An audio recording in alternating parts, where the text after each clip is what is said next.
There we go. All right. Got my overlay up. Very good. Very good. Philosophia. All right. Let's dive into it real quick.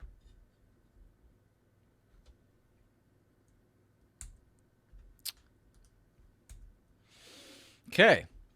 So we're questing today. This is what we're going to do. We're going to go on a journey. We're questing with questions. This is where questions comes from, right? You're going on a quest. So welcome, fellow seekers of wisdom.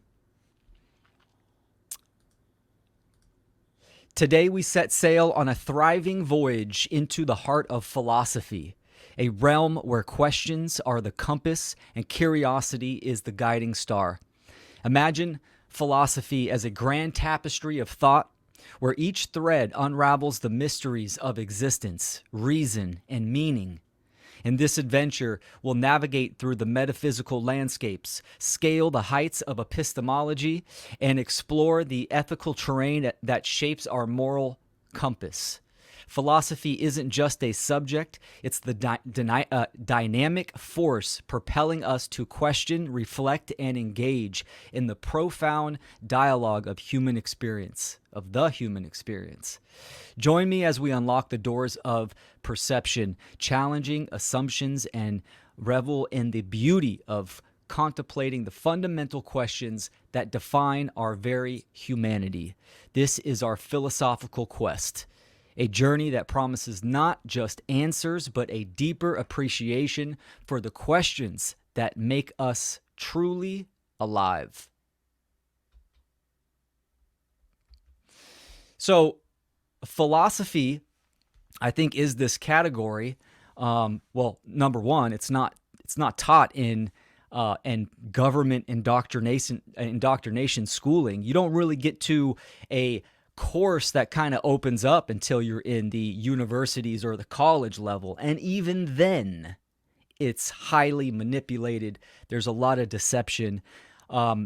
Mainstream philosophy is highly infested with materialism, moral relativism, and relativism in general, right? So I absolutely make the delineation that there is esoteric philosophy and exoteric philosophy. What is the exoteric? It's what I just described. It's littered with materialism, and really it's been controlled for a very long time. Understanding some of the mainstream names of philosophers, especially in this day and age when you can just Google philosophers and quotes and all this shit. Most people don't even, go through the progression of seeing if these philosophers or great minds or anyone actually said these quotes, right? So my point being is that when you get down into the esoteric, there are other kind of principles and rules that apply. Something like introspection. It really does come down to your comprehension of fundamental first principles on how to operate.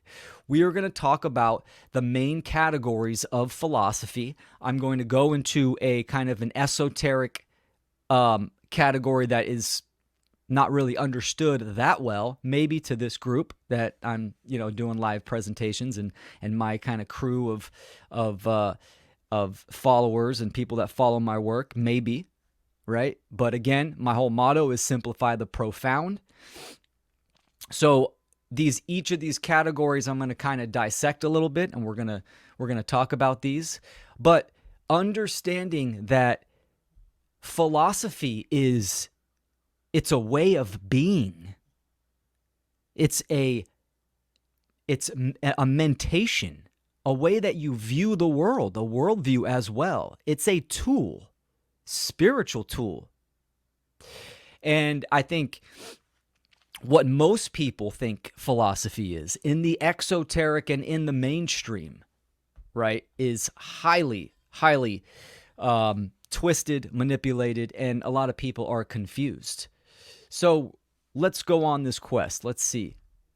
Let me pull this up real quick. The beard's coming back, ladies and gentlemen. It's winter time. Winter is here. So let's start with the problem. And I'm going to use the philosophical allegory to state the problem, right? And most people have probably heard of this, the Plato's cave. So in book 7 of Plato's The Republic, he tells us about some people chained in a cave, forced to watch shadows across a stone wall. The group of prisoners have been living there in chains since their birth. They have never seen the outside world, only shadows of it. They have no knowledge of anything beyond the miserable lives in the cave. So Plato introduces this passage as an analogy of what it is like to be a philosopher trying to educate society. People are comfortable in their ignorance and hostile to anyone who tries to free them from it. The prisoners plotted and killed the one who escaped and went back to help them, just like the Athenians sentenced Socrates to death for trying to enlighten them. This is an allegory of the life of all enlightened and wise people who get rejected by ignorance when they try to enlighten others. For Plato, most of us live like the prisoners in the cave. The masses are stubborn and ignorant and dedicate their lives to pursue shadows instead of the real thing. The shadows can be interpreted as status, wealth, amongst other things, as opposed to wisdom and knowledge. The cave of illusion for delusion. So this is Plato's allegory of the cave, and this is like a brief summary of that, but this is what we have.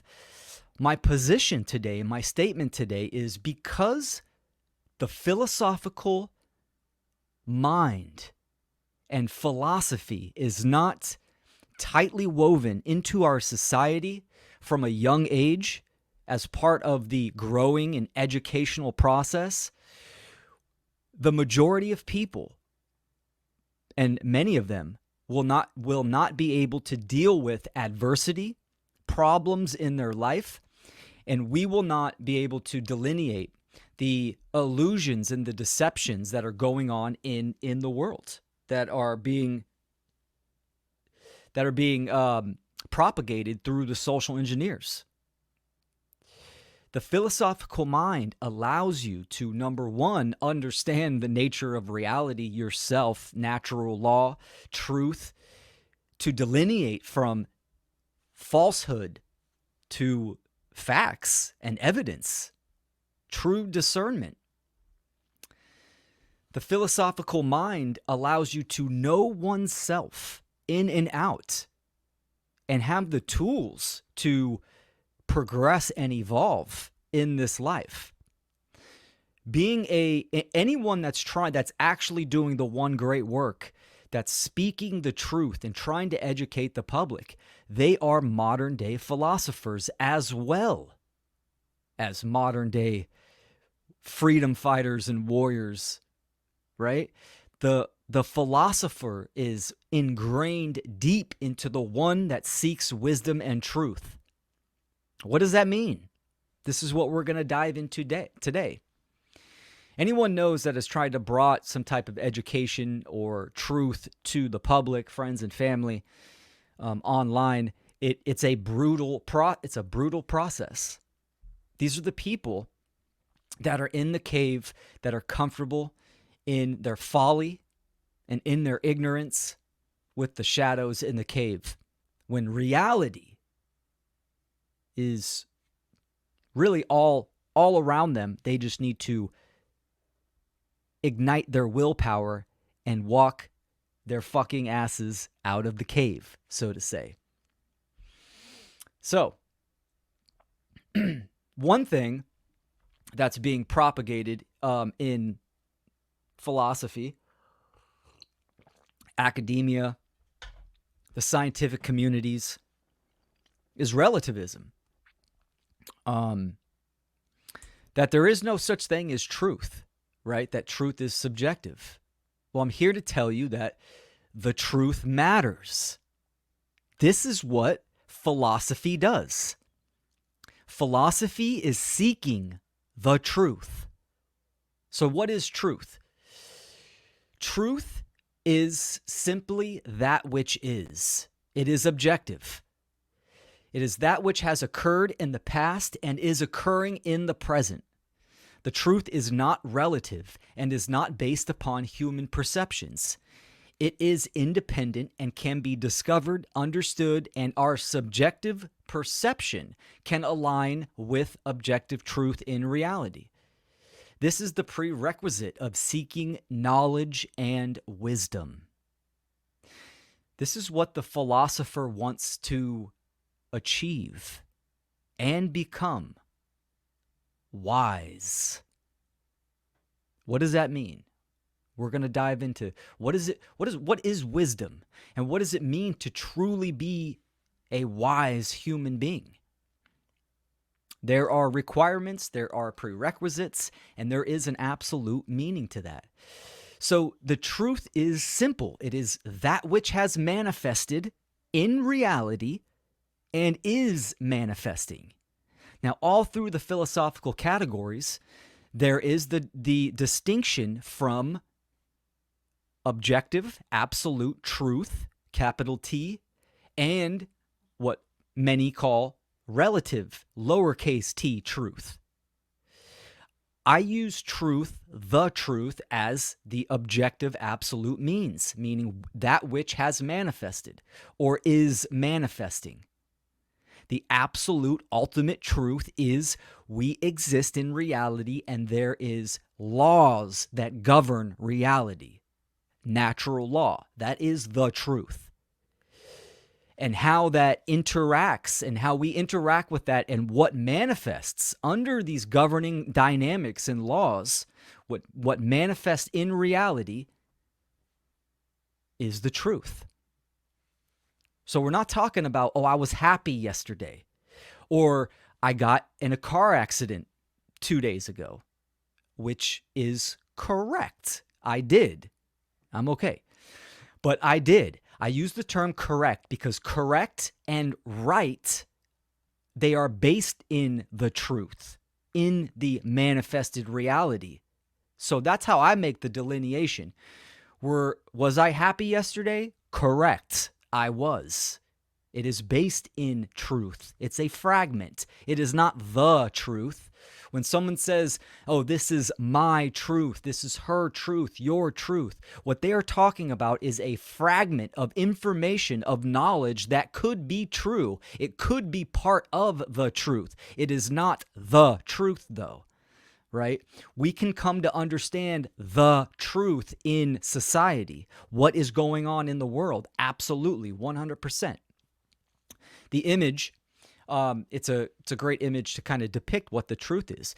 The truth being a straight line, that which has manifested and is manifesting going forward, right, is the straight line. The wave form is our perception, how we are perceiving the world. And you can see that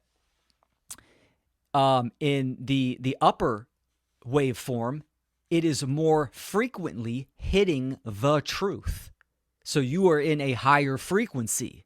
Your perception is in a higher frequency to that which is the truth. And then you have the middle and then the lower one where you are in low frequency. The frequency level of perception in correspondence to the manifested reality. What has manifested and what is going on. So philosophy is constantly trying to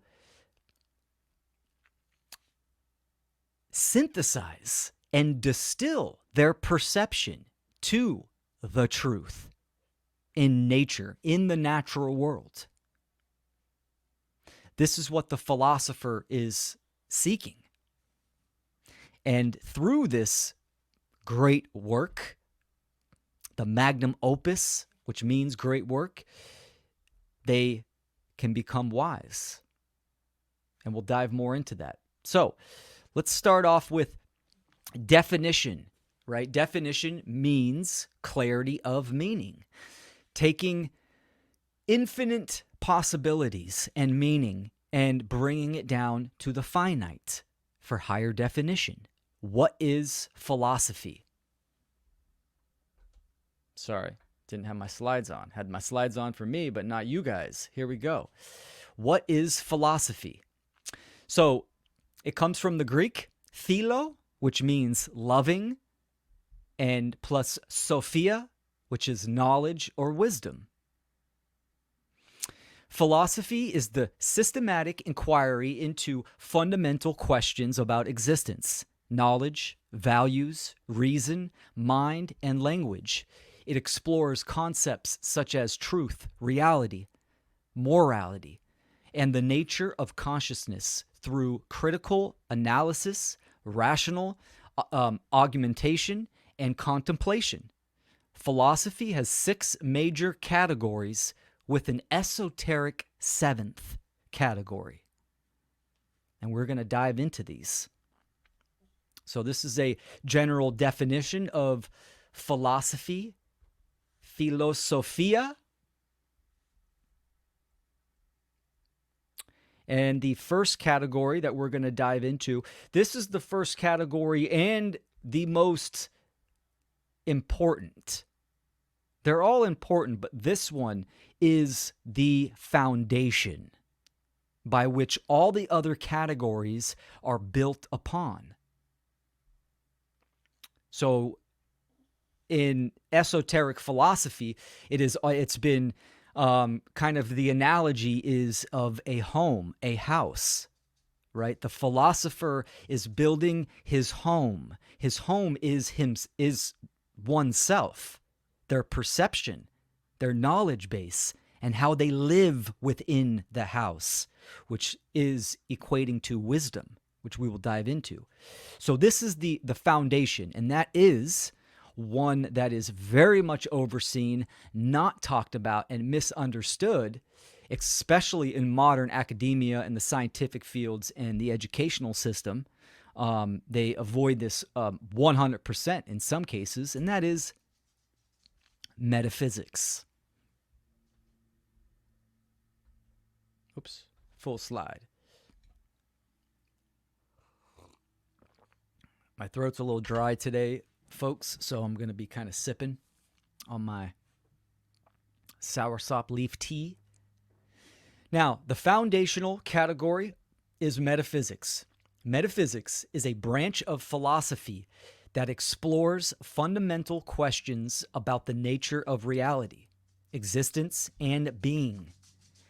It delves into inquiries beyond the physical realm, such as the nature of reality, the existence of abstract entities, the nature of space and time, causality, identity, and the relationship between mind and body. Metaphysics seeks to understand the underlying principles and structures that govern the universe and our place within it. Metaphysics, the word metaphysics, you have meta and physics. Meta means beyond. Physics means the physical, the material. So we are talking about the unseen realm. The metaphysical realm in philosophy is noticed and identified as the unseen causal realm. This is the fundamental foundational category for philosophy and for reality. Because we know that that consciousness and energy, this is the metaphysical realm. The universe is mental, is mind, and by mentation, that is energy. This is the substrate that comprises the whole universe.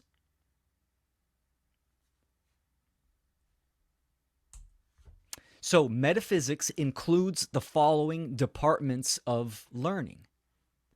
the nature of being, the nature of God, source, the all, the nature of truth, the nature of energy, the nature of creation, the nature of divine and human relationships. So the metaphysical realm, also the causal realm, this is where all cause to all events and everything in reality starts from. It starts from the unseen realm. In the picture, I have the Hermetic principles. Hermeticism, which many of the mystery traditions and the philosophical societies and groups, they pull their information from the ancient Cometian traditions and Hermeticism. And this is the Hermetic principles, also known as the natural law principles, right? I don't have the names on there, just images. Let's talk about them. So at the top, going left to right, we have mentalism, stating the all is mind, the universe is mental. Next one over is the law of correspondence. As above, so below, as within, so without. And as below, so above. And as without, so within. That is referring to the holographic nature of reality, of consciousness. Moving over, we have vibration. Everything is in motion. Everything vibrates. This is one of the effects of mentalism and mentation, energy. Then we have polarity. This is, in this manifested physical realm, we have duality, perceived duality, right? Night and day, hot and cold. Well, polarity explains that there are two poles of the same thing. So at what point does cold become hot or hot become cold? There's no distinction, right? So it's two poles of the same thing. If you have a quarter and you have heads on one side and tails on the other, this seems like it's duality. They're two different sides, but yet it's all one thing. It's the silver quarter. Moving on, we have rhythm. Everything is in cycles. Everything moves in rhythm, and it's secular by nature. Moving on, we have cause and effect. Every cause has an effect. Every effect has its cause. And then the next one over is gender, which this is an extension of polarity. This is mental gender. Of course, we're talking about the metaphysical realm. In the physical domain, absolutely, you have male and female. This is the manifestation, the embodiment of masculine and feminine. But we also have mental characteristics. These are attributes of energy, which can be seen as masculine or feminine characteristics that we all have. This is not to say biological gender is both. Absolutely not. That's the manifested aspect of nature that we are living in. So this is the body of metaphysics, and why this is so important, because this is natural law. This is the governing universal laws that are immutable and binding to us all. So of course you want to know this. This is the foundation for sure. Now again, each of these points here on the left, I could do a whole presentation on this, and absolutely I will in the future. The nature of being, the nature of the all source, the nature of truth, energy, creation, divinity, human relation. But these are the aspects, the categories in the department of metaphysics when applied to the philosophical realm. So the next department that we have is logic. Logic is the systematic study of valid reasoning and inference. It deals with the principles and rules governing the validity of arguments and the proper use of language in reasoning. Logic aims to distinguish between valid and invalid forms of reasoning, helping to ensure that conclusions drawn from premises are sound and reliable. It encompasses various branches, including formal logic, informal logic, symbolic logic, and mathematical logic. This is the rule of reason.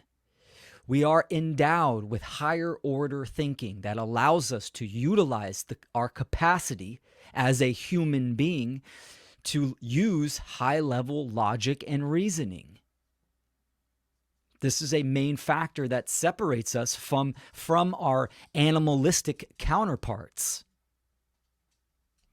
And in the realm of logic, there are three categories. The tools or instruments of logic, according to Aristotle, and the first masters of science are analogy, induction, and deduction. These philosophical instruments are of the greatest antiquity and, and are the original footings of the house of learning. So I'll describe these and give some examples with them as well.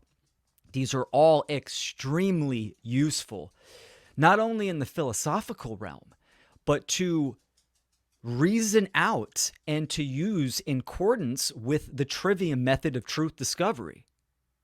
So, as an animist, a pagan animist, I am using these three all the time. Let's talk about them. So, we have analogy.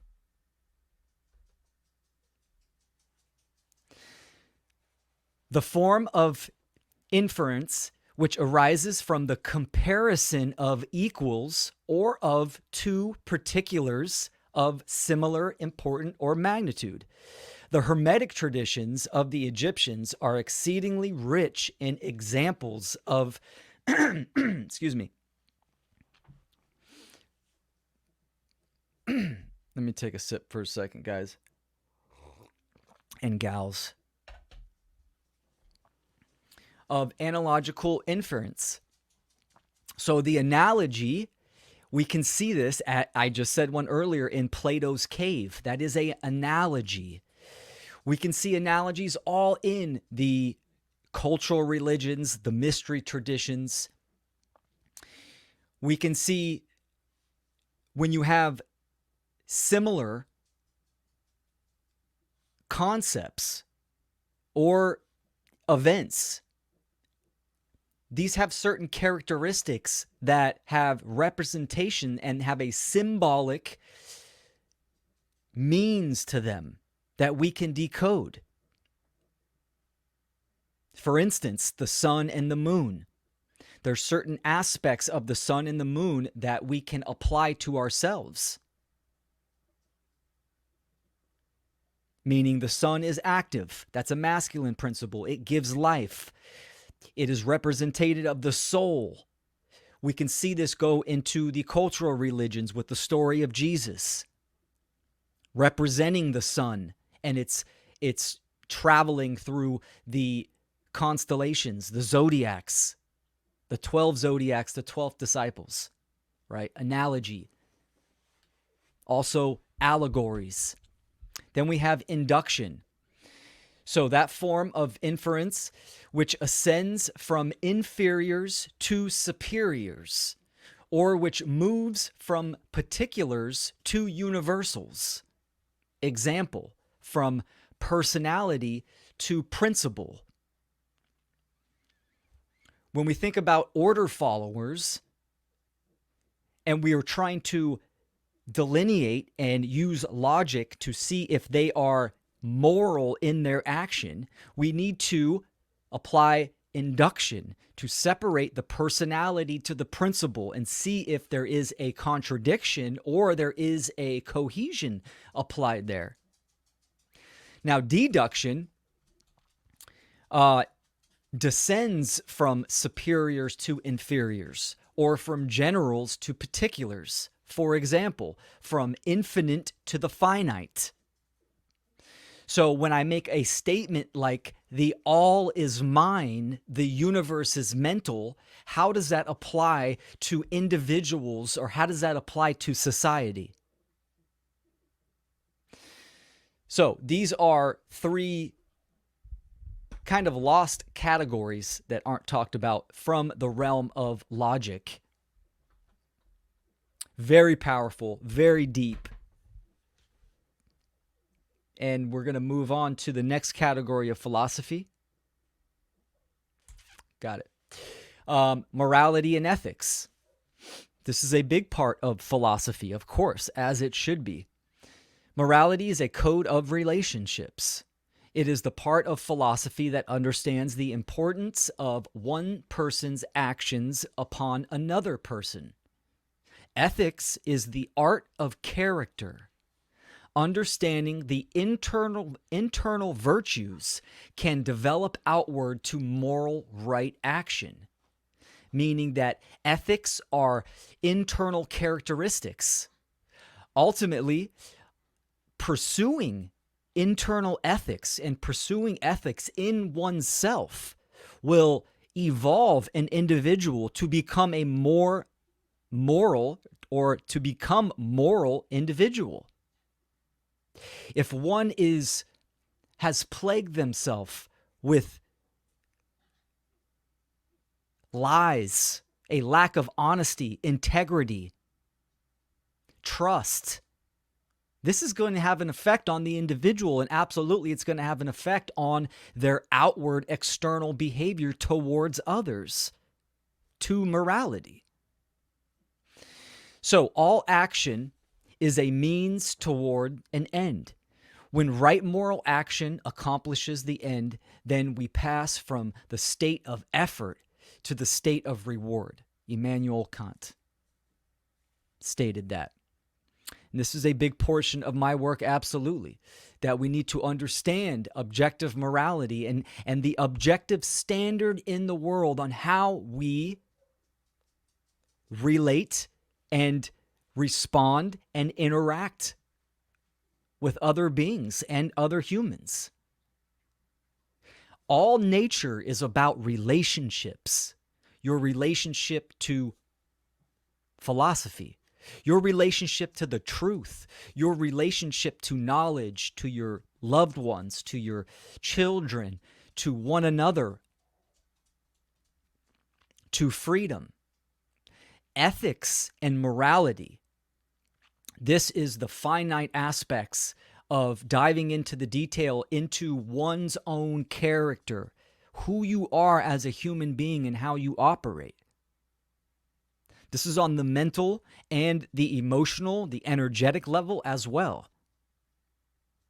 So the internal ecology, obviously, as within, so without, has a huge effect on how you operate in the world towards others. If you are going to be a moral human being and you do not initiate harm onto another person, or you're going to take incorrect actions and you are going to be plagued with immorality. And that goes for condoning and supporting immoral actions and behaviors. So this is a huge part of philosophy. Moving on, we have psychology. Psychology is the scientific study of the mind and behavior. It encompasses a wide range of topics, including cognition, emotion, perception, motivation, personality, development, social interactions, and mental health. Psychologists use various methods, such as experiments, surveys, and clinical observations, to understand and explain how individuals think, feel, and behave. Psychology also includes applied areas such as clinical psychology, counseling psychology, educational psychology, and organizational psychology, which aim to address practical issues and improve human well-being. Now, psychology in the ancient traditions, it was defined as the science of the soul and mind. Modern psychology is pretty much defined as the science of the mind. Interesting how they take the soul out of there, right? Mainstream psychology, again, is very materialistic, meaning that matter is prime.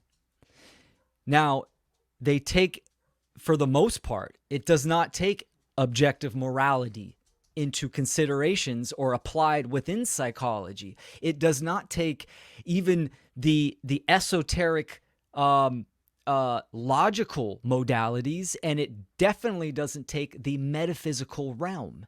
Now, sure, it dwells into the archetypal, absolutely, which is part of the metaphysical. But getting down to the cause, in the mainstream psychological realms, the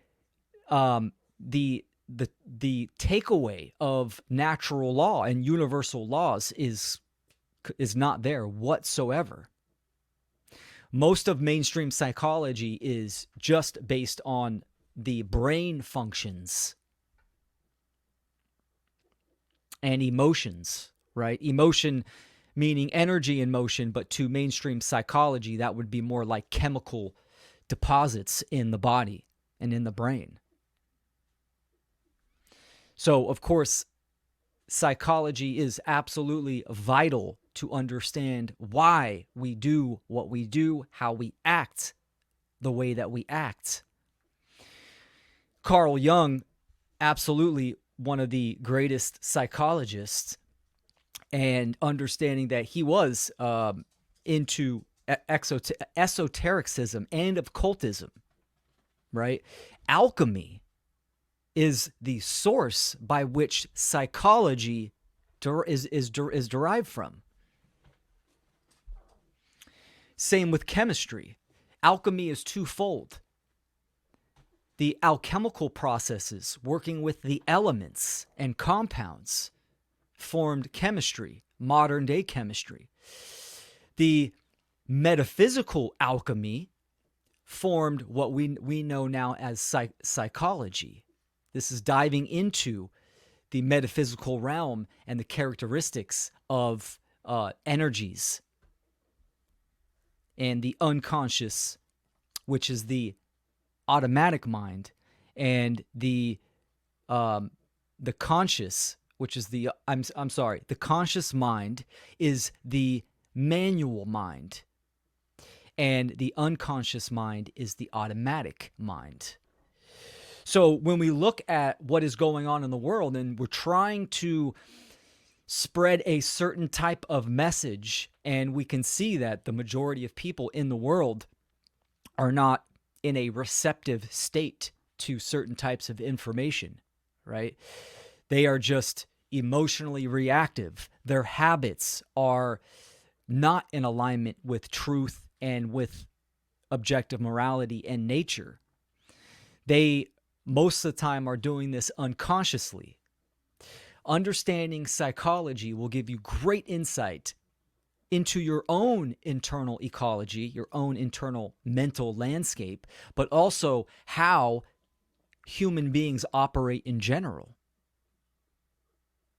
So getting a message out really gives you the psychological toolkit on how you can express certain knowledge. And then moving on, we have epistemology. Epistemology is the branch of philosophy concerned with the nature, scope, and limitations of knowledge. It explores questions such as, what is knowledge? How is knowledge acquired? What are the criteria for knowledge? It delves into the theories of justification, belief, skepticism, and the relationship between belief and truth. Epistemology distinguishes between belief and truth. Epistemology distinguishes between absolute truth and relative truth, and to examine the validity of the premises upon which the assumption of knowledge is based. So we're talking about the nature of gnosis or dogma. This goes very well with psychology, logic, and all the other categories as well. In the mainstream arenas of philosophy, truth is unknowable. You cannot know things. They're all fragmentations of perception of an individual. In the mystery traditions, knowledge, gnosis, was absolutely distinguished from dogma and belief. Knowledge and gnosis were fragments of truth, information that was based in truth that the philosopher is gathering for a clearer picture. That's what knowledge is. Knowledge is gnosis. So when we're talking about what is going on in the world, we need to do a diagnosis by way of knowledge. So this is epistemology. And again, I mean, you can do hours on each one of these categories. I want to do a general overview on these categories for people because I think just the basic lack of knowledge of what philosophy is missing. Most people use philosophy as, oh, what's your philosophy? Oh, my philosophy is this. Her philosophy is that. Without even understanding kind of what that means. So epistemology also you can add in here with definitions and words and etymology, which to a philosopher, this is absolute gold. I mean, you must have correct definitions when you are gathering information, 100%. And words have meaning. Sure, they could change and pivot throughout time, but they have an original vibration of energy, meaning they have an original meaning, how they were used. That's what etymology is. Etymology means the origin of a word, a vibration. You can look at words as energy. Spelling, casting spells. So this is also part of epistemology.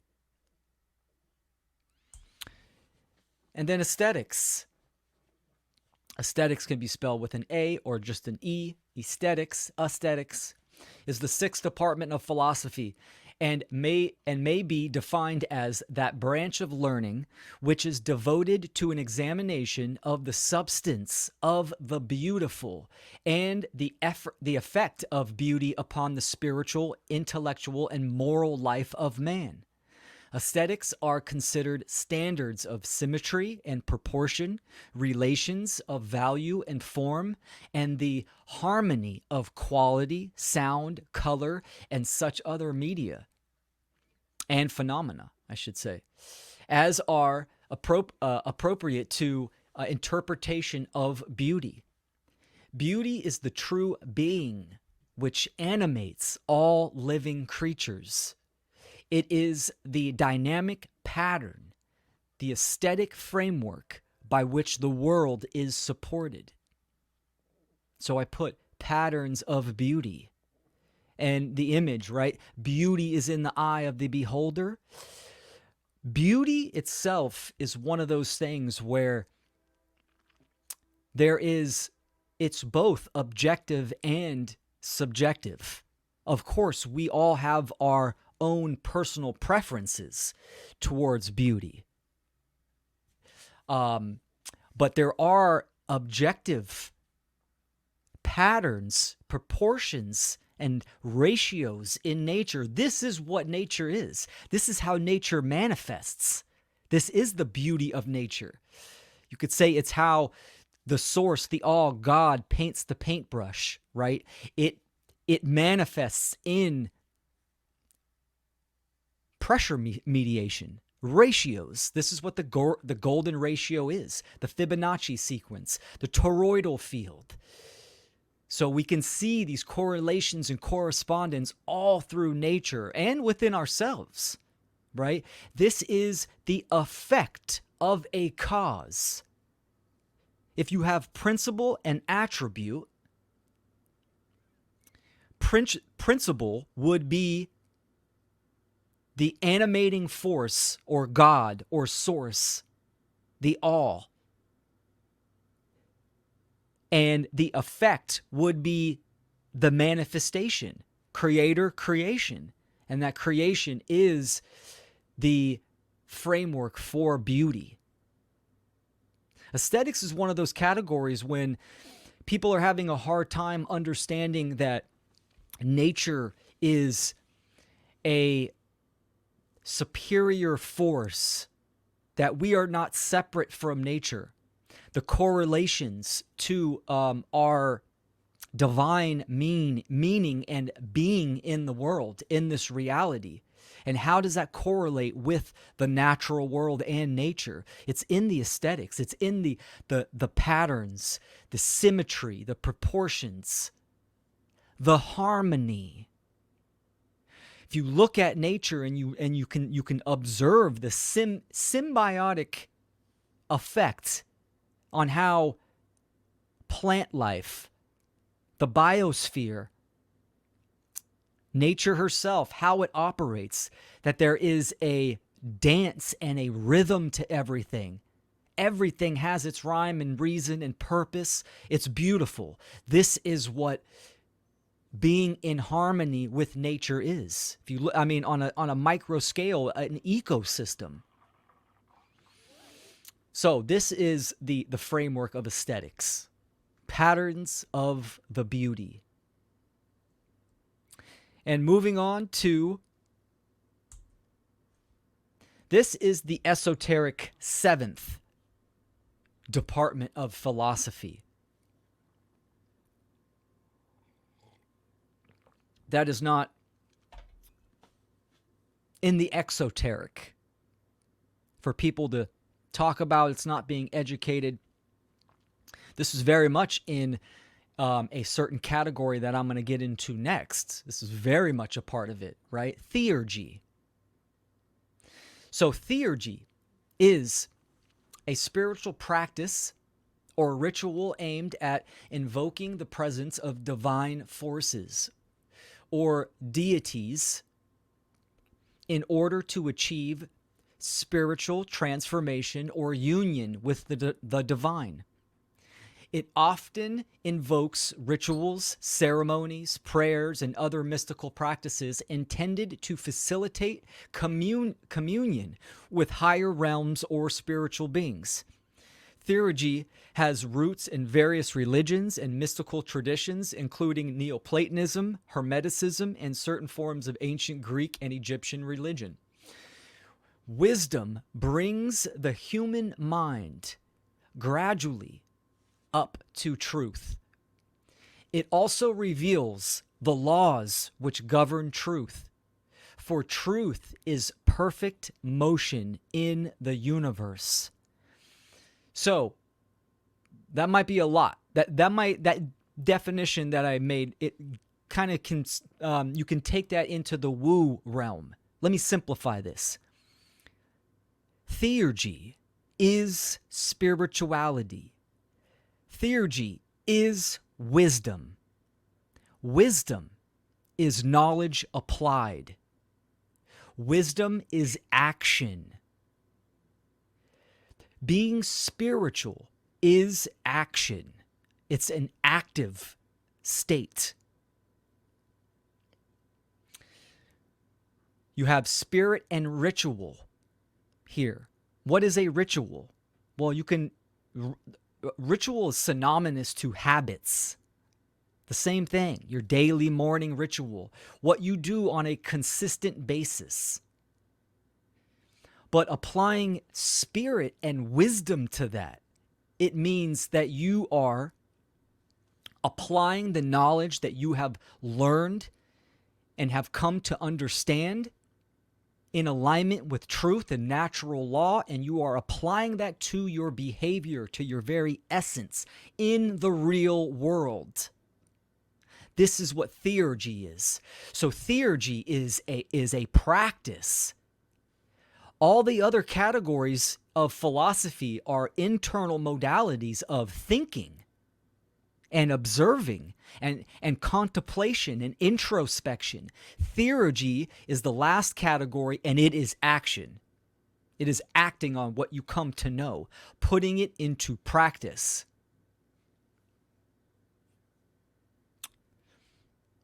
So, there is, like I said, there's a category that very much has all of the philosophical categories and has an emphasis on theurgy as well, and that is occultism.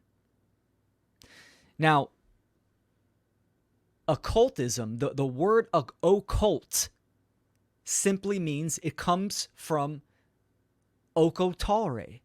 That's the etymology. It means the eye, oculus. So occultism is hidden from sight. Occultism simply is the hidden knowledge of nature.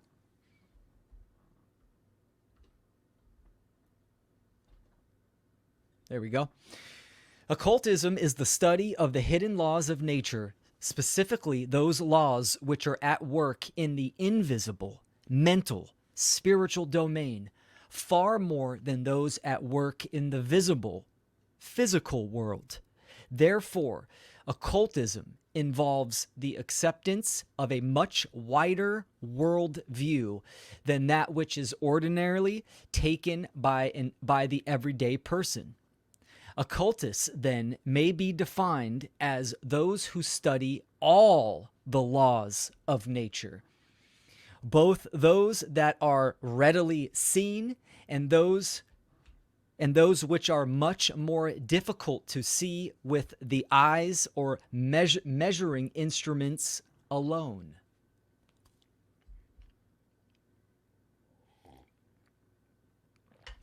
This is the realm of the esoteric. All of these philosophical categories are all very much rooted in occultism. Again, occultism is simply hidden knowledge. It's the knowledge that the majority of people do not know.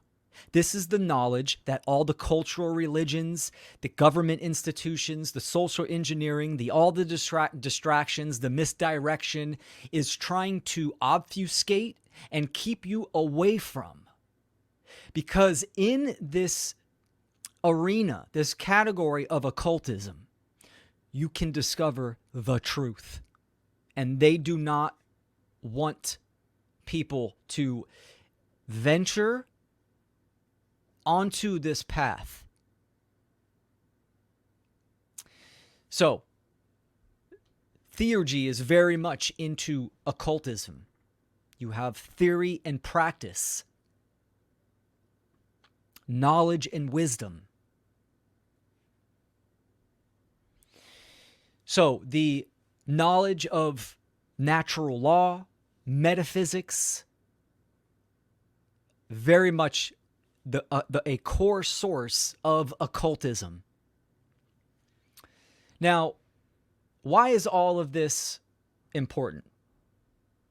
Okay, we dove into the philosophical categories. Where am I going with this, right? Why is this stuff important? Because we need to understand. Oops. There's only two ways to create change in this reality. Okay, we have the twin pillars of change. There's only two ways. The first, philosophy, the love of wisdom, which is the internal modality of asking questions and using logic and reason to acquire knowledge for a deeper understanding. It's an internal process with all of these categories that I've listed today in this presentation. And then once you come to understand, you can implement it into the world externally. And we do this with technology. So technology is the external pillar for change.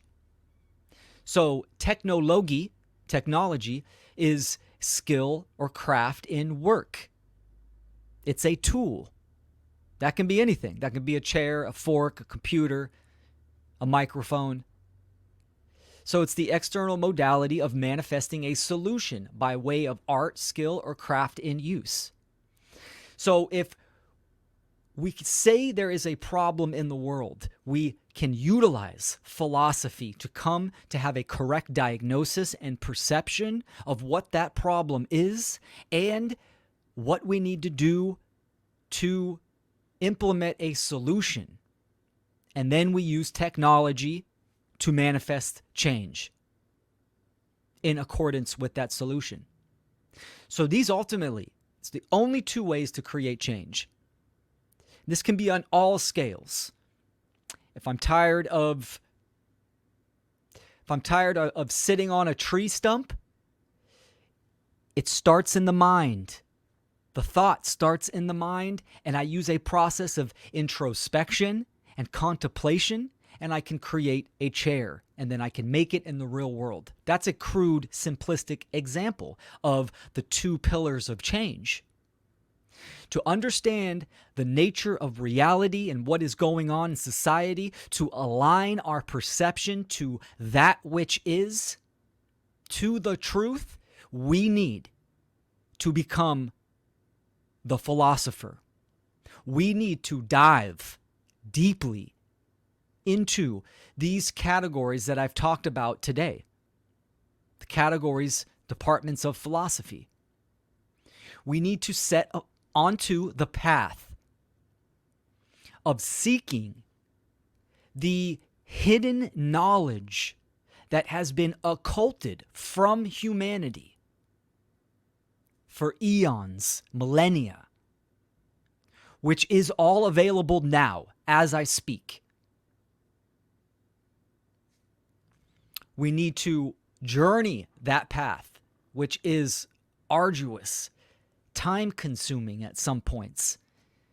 The beautiful thing is that someone like myself or many other great minds in history, some of the great philosophers, some of the great occultists, and some of the active one great workers, such as Mark Passio, can synthesize information and use technology to express condensed information that you yourself, as the viewer or listener, can take that information in, and it can set you onto the path.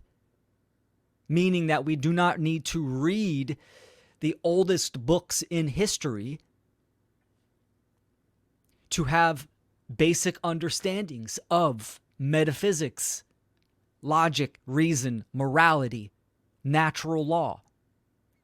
There are modes and modalities available to us all around us right now because of technology. And we need to utilize that.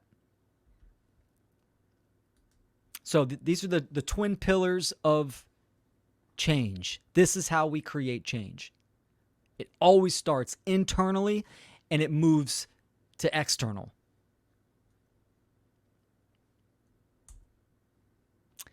So, as we journey to become the philosopher, we need to understand the trivium process of truth discovery. So, Socrates said, there is only one good, knowledge, and one evil, ignorance. And I absolutely agree with that. Because knowledge, like I said earlier, and this is how the ancient philosophers saw knowledge, right? Knowledge, remember, there was a difference between knowledge and dogma, very much. Dogma was bullshit. They knew it. Knowledge was a fragmented piece of information from truth. So, knowledge will grant us the insight to become better human beings, to become moral.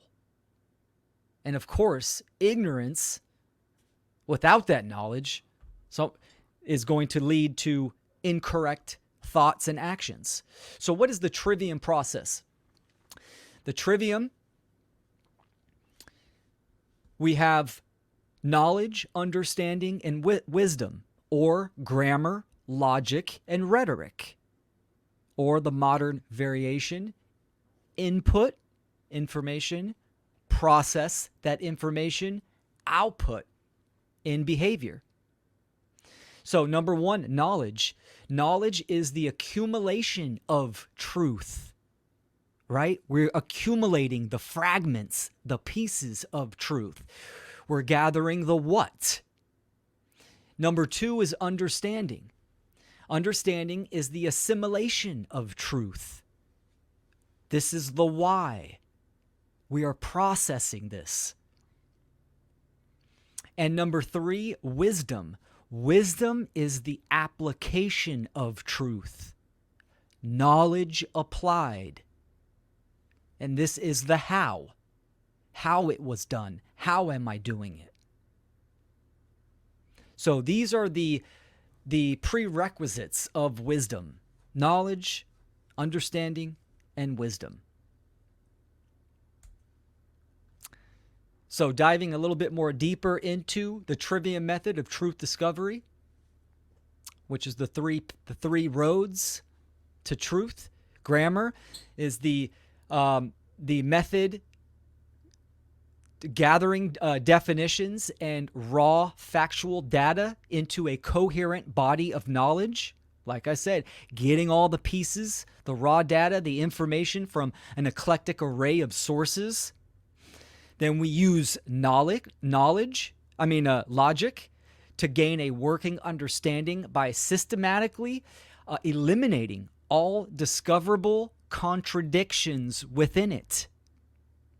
So we use the processes of analogy, induction, deduction to discover contradictions, to sum it down. And then we use the rhetoric to wisely express, implement, leverage, and utilize that valid knowledge and cognate understanding of the world and to the world. Express it to the world. So this is the trivium method. And also, this was, I believe this was Socrates that had the three sieves. Okay, and this is a process to be used, to be applied to information if it is worth sharing or looking into.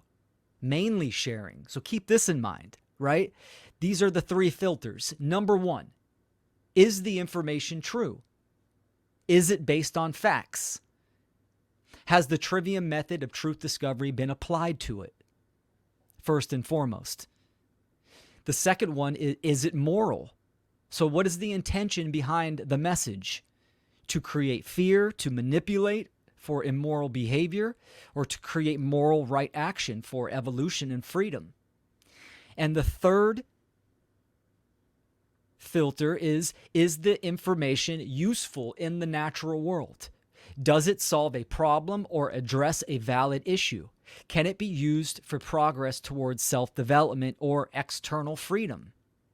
So this is the filter test of information to share and to pursue, right? I'm not doing videos. My work is not, pranking my brother or talking about, cats and cat videos. Cat videos are, they're entertaining. But we're talking about powerful, truthful, moral, useful information on the condition and the state of the world. Right? So this is the filter test that can be used when sharing information.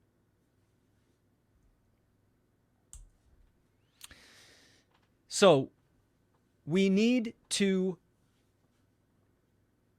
Seek truth by becoming the philosopher, and then we need to speak truth, right? Philosophy, technology. Philosophy is part of the great work, the internal process of working with the aspects of consciousness and natural law for self-discovery and self-mastery, seeking the mystery of oneself in nature. The great work is an ancient phrase that very much is philosophy, is these philosophical categories to dissect and achieve what was called the philosopher's stone,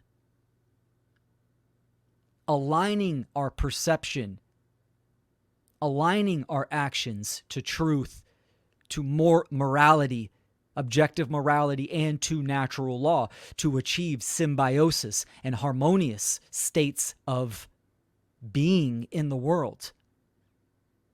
So, of course, that comes first, doing that internal work. And this modern age, what does that entail? That entails looking in the mirror and writing down, understanding what do you believe and why do you believe it.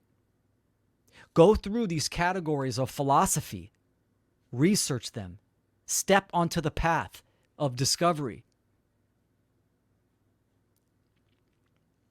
Understanding the belief in human authority is illegitimate, and that belief is the sole mind virus for self-induced human suffering on the planet that the majority of people are participating in. That's what the internal great work, these categories of philosophy are aids, and they can assist in this process that is ongoing. Okay? So again, that is the first one. Then the one great work is service to truth by acting in the external world to influence change towards symbiosis and freedom.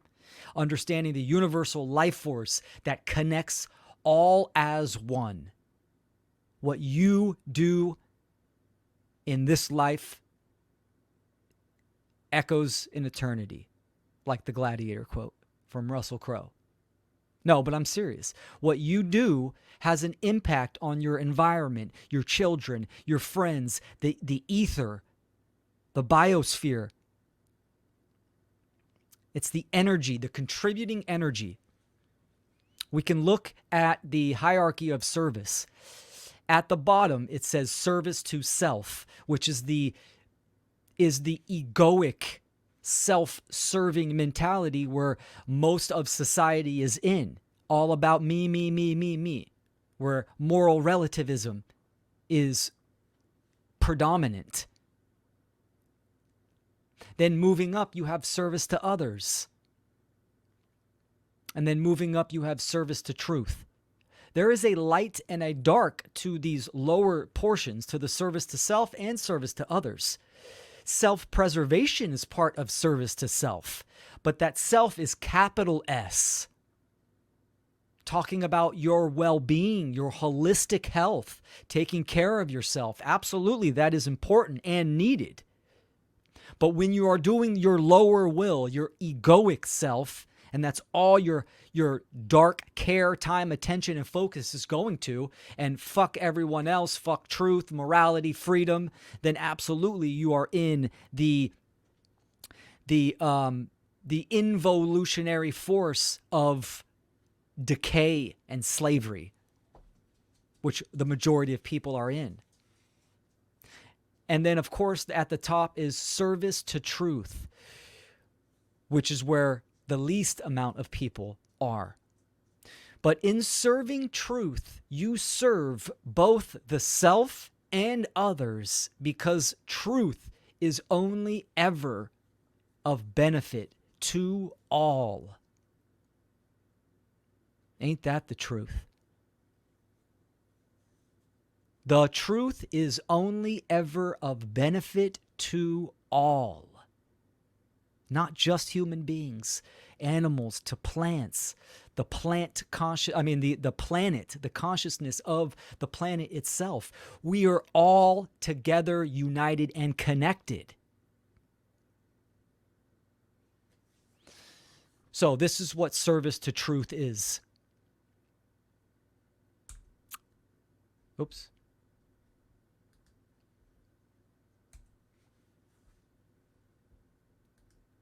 So the solution is,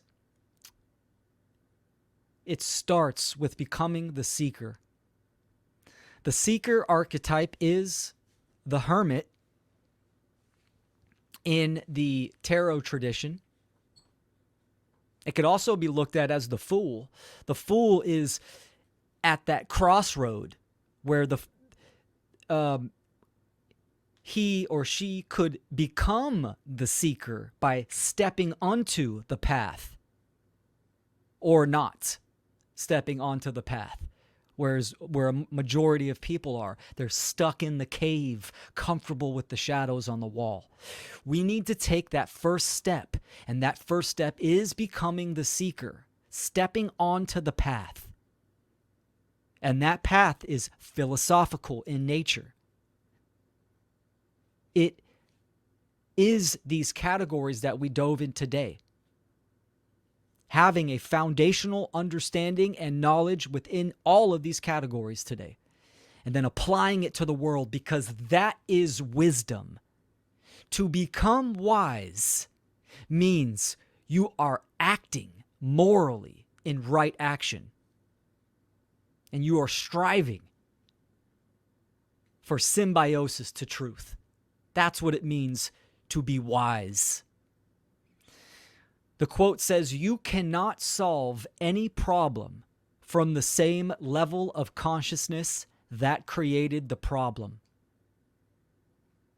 The desire to know is the spark that will ignite the journey towards towards wisdom, and freedom.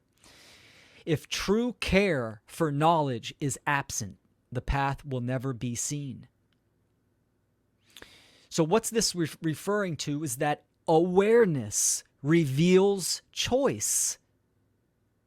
Meaning we will never, in the aggregate for the human species, we will never attain true freedom and harmony being stuck in the cave, being stuck at the same level of consciousness that created the problem.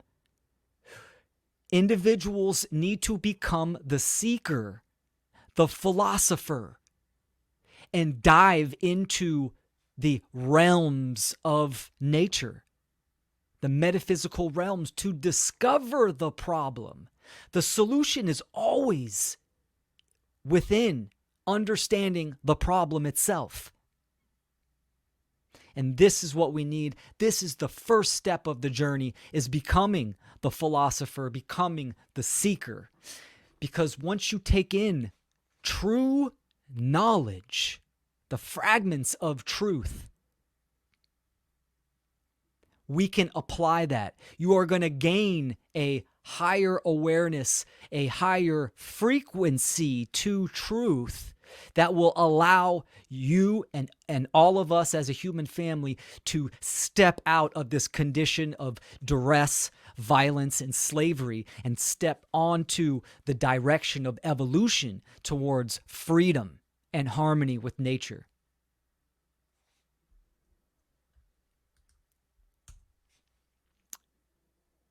Philosophia, the love of wisdom. It starts with the desire. Desire is a spark that potential is always there, but it needs to be sparked.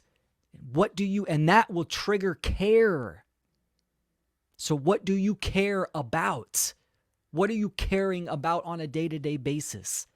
So this is what we need to do. We need to spark that journey up that ever-growing mountain of self-discovery and self-mastery to become the philosopher. So, ladies and gentlemen, that is my presentation for this evening. I hope you guys enjoyed it. Let me, oops, so low. There we go. I hope you guys gained value on that. And I'm going to pull up these comments. A lot of comments. So, I kind of just dish out the presentation and then I go and look at the comments. So if you guys have questions, let me try to scroll through these to see, give some shout outs. Voluntary D. Occultus, what's up? Princess Richie, Fred. Hi, Patty.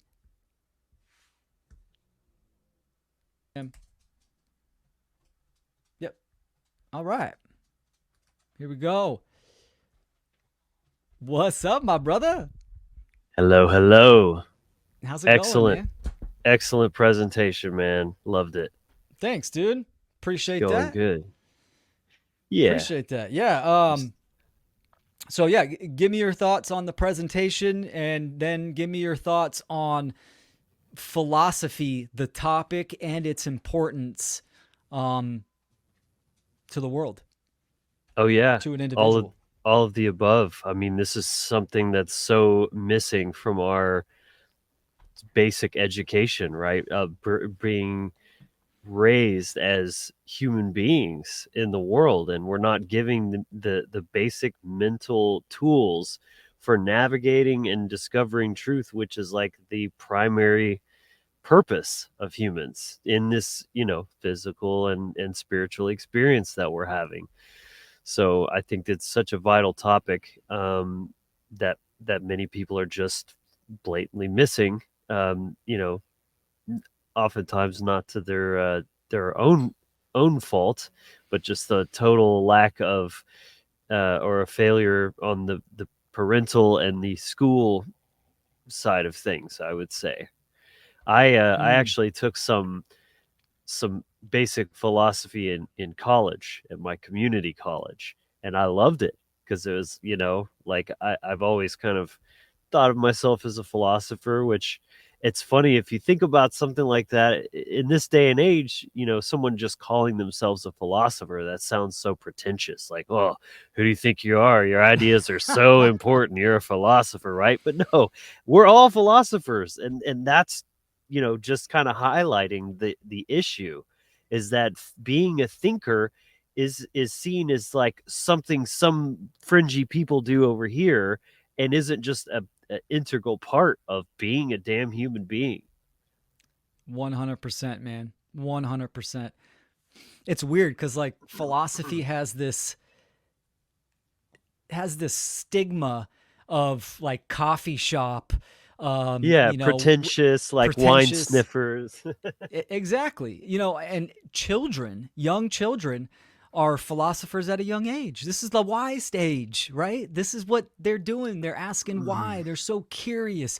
Curiosity is the foundation of philosophy, right? I mean, that's part of the desire to know.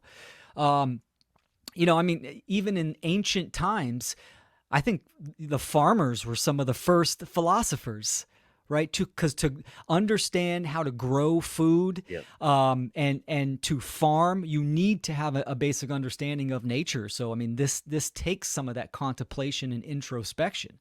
I mean, Yeah. philosophy, in my opinion, Aristotle is the one that used the word philosophy, supposedly for the love of wisdom. He kind of coined that term. But what that represents, this process of introspection and contemplation, has been around since men have drawn breath. Mm. Yeah. I mean, what else was there to do? But to When think, yes, and be a part of nature, like you mentioned, the farmer. That's such a, I mean, that's like one of the most human archetypes, ancient human archetypes, is the farmer, because that's what every person kind of had to do just to survive. It was like, you, of course, you know how to grow food. It's like tying your own shoes, you know what I mean? Like, and with that comes a deep understanding of the cycles of nature, and then observing natural law through those processes, of course there's you can't avoid the philosophy in that.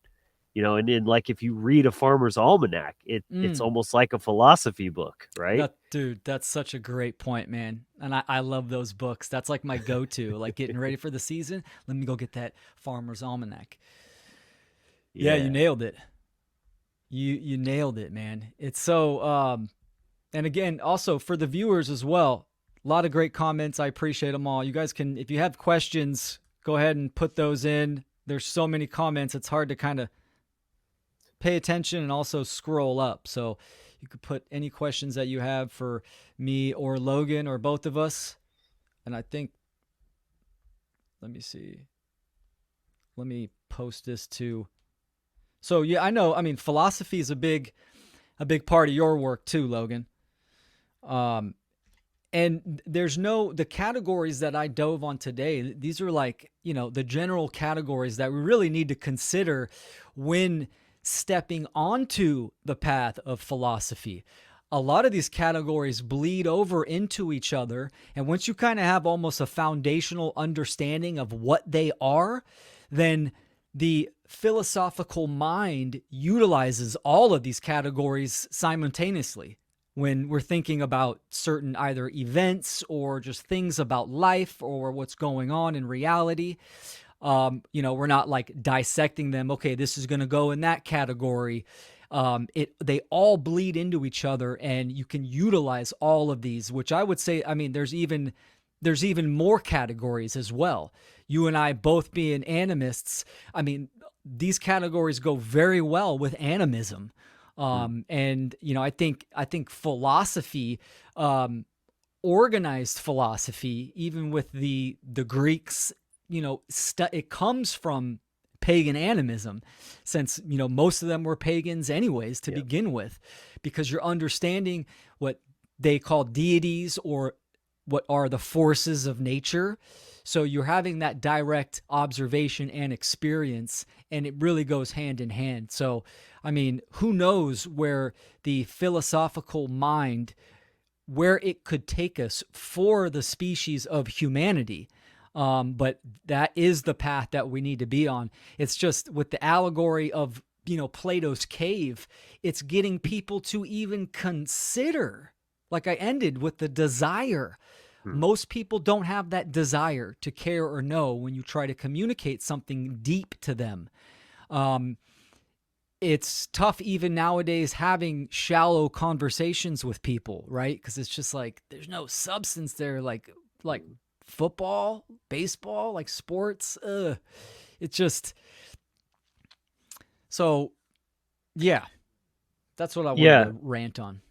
No, I love it, man. It's just, again, it's just such an important topic. It's just striking me right now how it's a testament to what a mind job the social engineers have done on us, Mm. that philosophy is like this thing that is, it's like this topic that is, and most people have no interest in it, but it's something so just intrinsic to everything. It's like, and this goes hand in hand with natural law as well, because when anyone opens their mouth to speak and they say something, they're speaking, like, if it's a statement of some kind, it's a declaration of truth. Mm. They don't think of it that way. And it's like, and then, like, if you simply ask the question to what they just said, why? Because a law dictates that, right? Just take an easy one. If you play with the fire, you're going to get burned. That's like one of these kind of cliche truisms. And it's like, but what does that mean? What are Mm. the implications of that? How is this universally applicable? Because if it's not, it's just something, just kind of like somebody just pulled out of a hat or something. It's almost kind of hard to put into words what I'm trying to say, but I'm just trying to stress how pervasive philosophy is to every single thing we do at all times. And yet when you bring up the word philosophy, it's just kind of this way over here thing, and most people aren't interested in it. It's for like deep thinkers and nerds and stuff like that, like. and, Yeah. and that disparity is what I'm highlighting, is how separated we've become from the spiritual experience and the natural process of cause and effect, and the learning that comes with those experiences.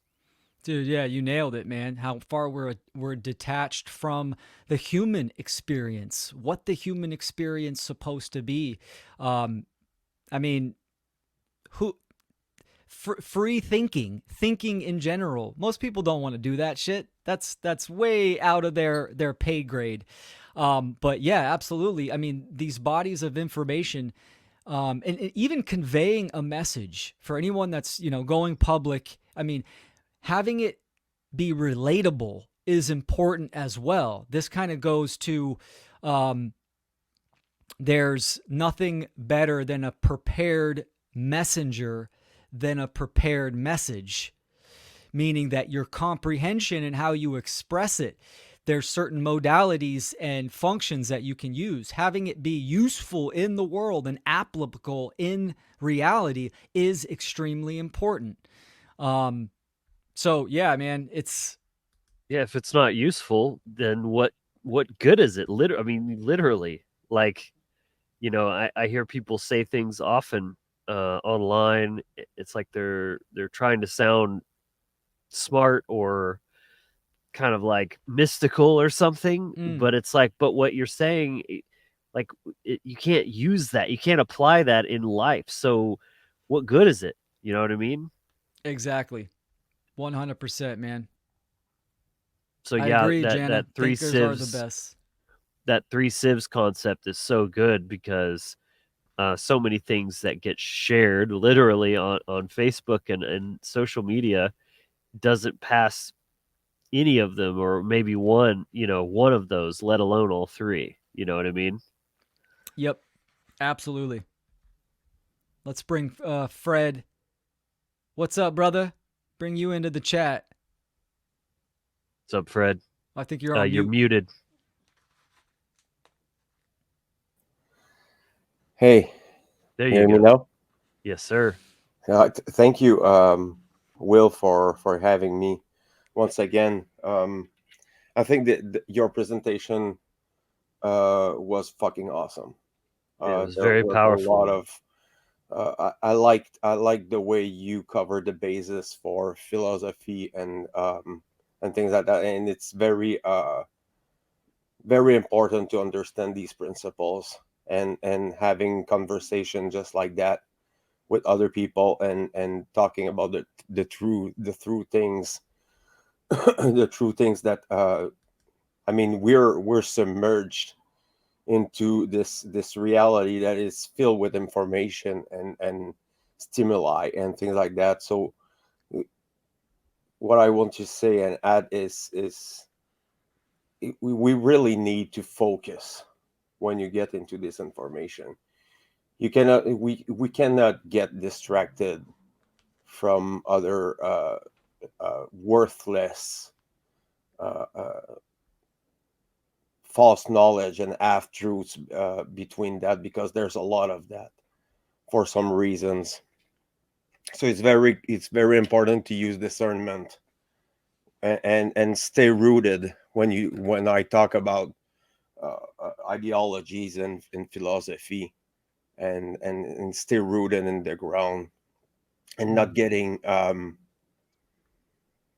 uh, uh, uh, like drowned into your own problems. Most people have little flaws, little problems in their lives, and sure we can like maybe go a little.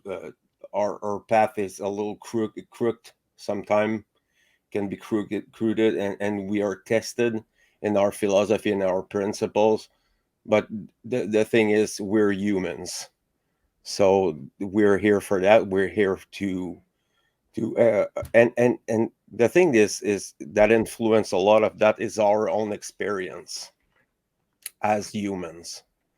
So you can have a discussion about philosophy with five different person, and you'll have five different approach Mm. about that, and that's the thing that it's awesome when you have this Mm. conversation and entertaining ideas, and having debates and arguments. I think they're That's very healthy and they're necessary. that's a very good point, because just to tie that in with what I was just saying, with how philosophy is this fringy thing most people aren't interested in, and yet you're saying, every human being brings something unique. So just imagine what the world would be like if Mm. everyone's consciousness was fully online and thinking and imagining new ways of the world and new ways of discovering truth. And I mean, things would be so radically different for the better, I think. Oh yeah, absolutely. Absolutely. I mean, that's a really good point. We need more philosophical discussions, right? I think whenever I mean, it's not often, but when I tune into a philosophy debate or discussion, it's pretty brutal to watch, right? I mean, again, I put the emphasis on materialism and atomists, and just these worldviews that are lacking some of these prime categories like metaphysics, Metaphysics. that are fundamental to philosophy. So watching some of these discussions like online and stuff, it's just extremely brutal. It's just a butting of egos, really. When I mean, like you said, like the philosophical circle where everyone, um, number one, has a firm understanding of natural law, the governing dynamics of reality, and then adding their own perspective and own bits of knowledge and gnosis to it. I mean, that would be a beautiful thing. So, Yeah, consider, these several materialists, and they're sitting there having some kind of debate about philosophy. And it's like, can you even presume to have a meaningful discussion about philosophy, and at the same time in your own philosophy you negate metaphysics, which is the realm where philosophy comes from, the mm, governing dynamics that cannot be seen or measured, but the effects can be observed everywhere. This is one of these big glaring things that I've really been kind of like noticing more and more, and like a realization, because it's sort of like the pulling back of the veil, because there's just so many layers of mind control, to this point of how isolated and separated philosophy has become, and the absolute pervasiveness of natural law. It blows the more I'm like uncovering this, the more it blows my mind how something so plainly everywhere can yet be so um occulted and obfuscated, and just people are oblivious to it. It's amazing, truly. And yeah. it's a testament to the dark sorcerers that are, kind of keeping that veil. Oh, that's right. Yeah, the mind control, it really, really does a number on that. You control the availability of information, yet, and even if you can control or manipulate or influence individuals to not care to look into something, you're doing a number on society for sure. Because, I mean, when society stops thinking for themselves and stops seeking, then 100% you're going to be enslaved, and you're going to go down, Yeah. spiral down into the abyss of tyranny, and oppression for sure. Yeah, because what they've done is they've removed that curiosity of the human mind, and the desire to know, to interface with nature directly, have experiences, and discover what this realm is for ourselves.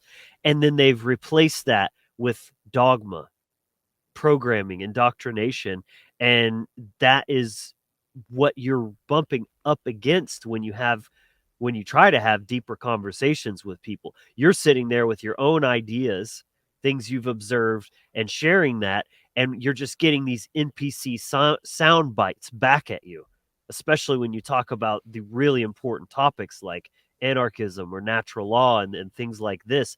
You're just getting that programming back. It's none of it is their own original thinking, because that philosopher within them has been just like, you know, like a surgically removed, you know. Yep, for sure. And I would say, I mean, as far as history goes, the cultural religions had a huge play in destroying that the philosophical minded impulse in people. I mean, you look at in history like Alexandria, the great city of Alexandria, which was known for its philosophical attributes, with people from all around the area of all backgrounds and faiths and religions and different aspects coming together just to have these philosophical circles and debates. I mean, and then the Library of Alexandria gets burnt down. I mean, so the cultural religions, mainly Christianity, absolutely targeted these types of ways of thinking and peoples in general.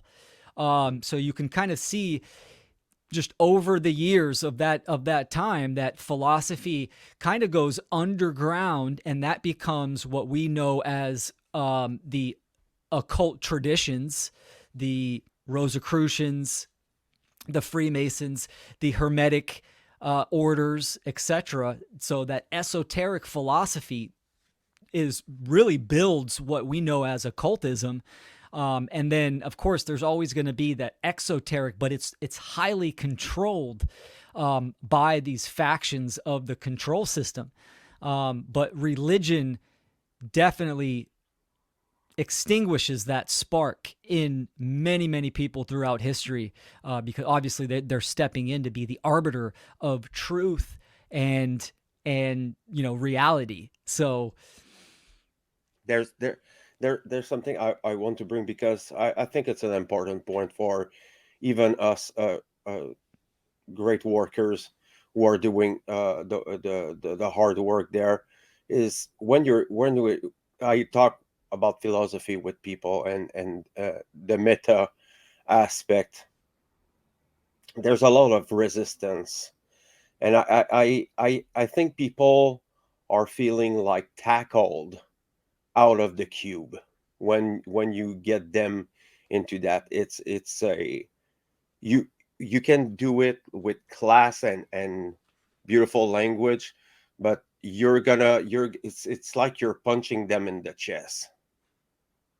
because you make them realize that your life is based on a lie, that is based on a lie, that is based on a lie.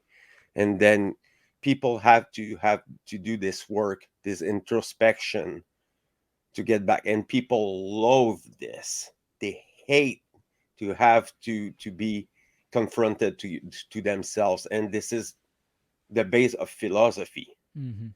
So you have a hard resistance against that.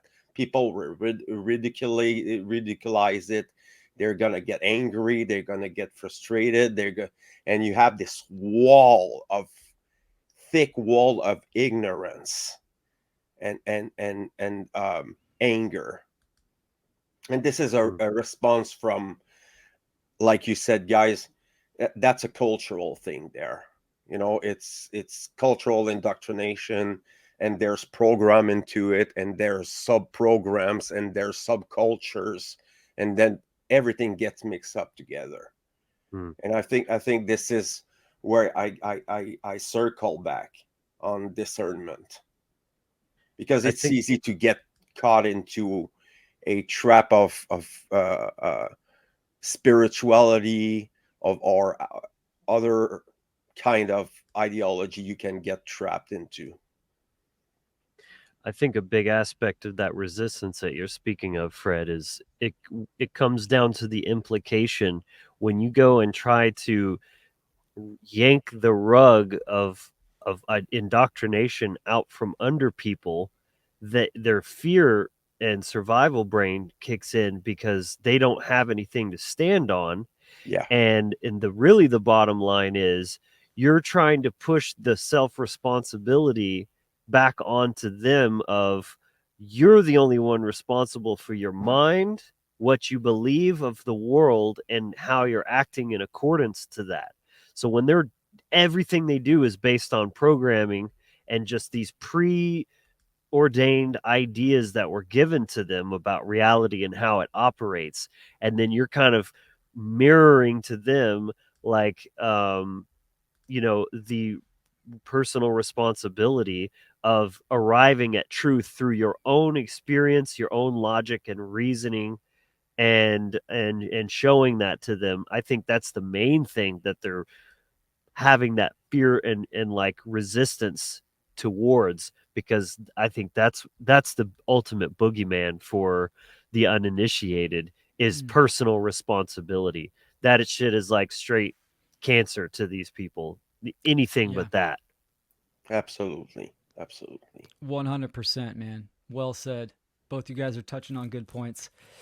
Yeah, like what Leslie was talking about, right? I mean, healing, people are hurting, and healing is a big part of this, right? I mean, we're talking about philosophy, introspection, contemplation, um, starting internally and working on that internal environment, and also exploring what is happening in reality and healing. All of this kind of is the trifecta: our internal state, the external world, and the healing process itself.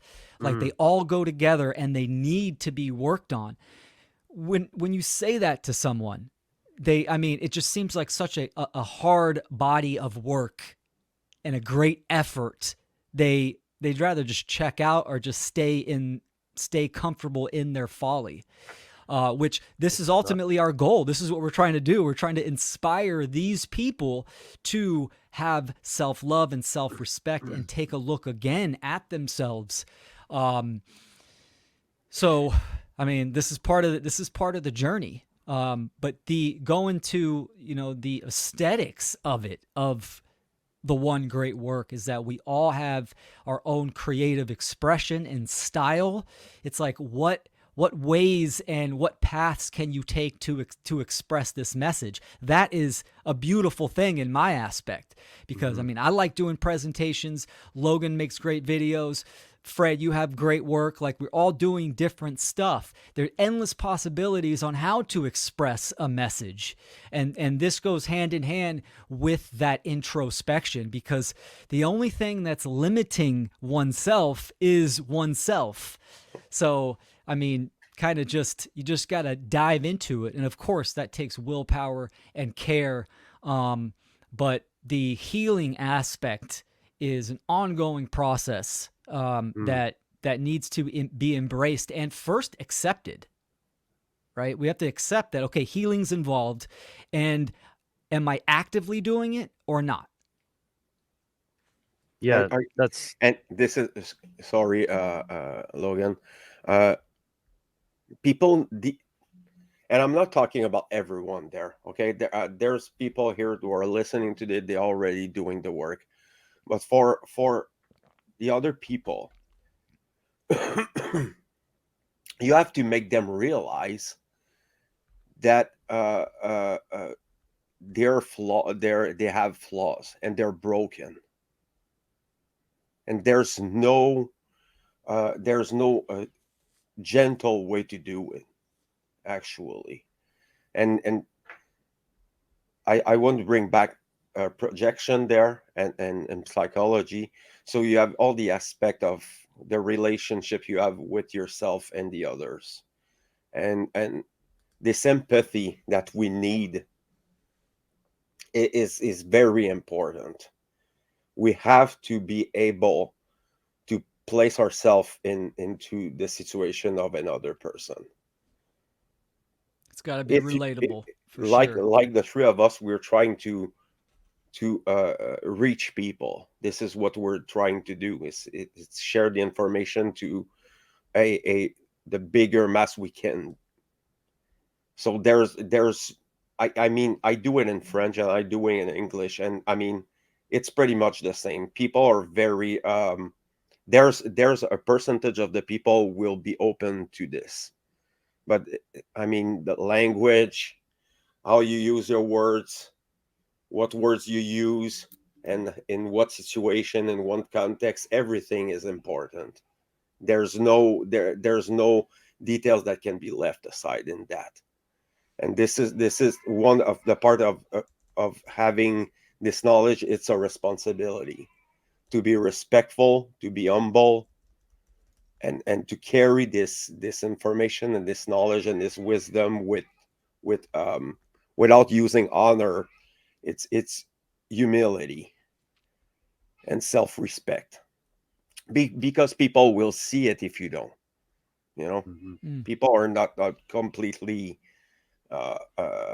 disjointed and broken. Life will eventually expose you. And that Yep. could go both ways, right? I mean, patterns tell all.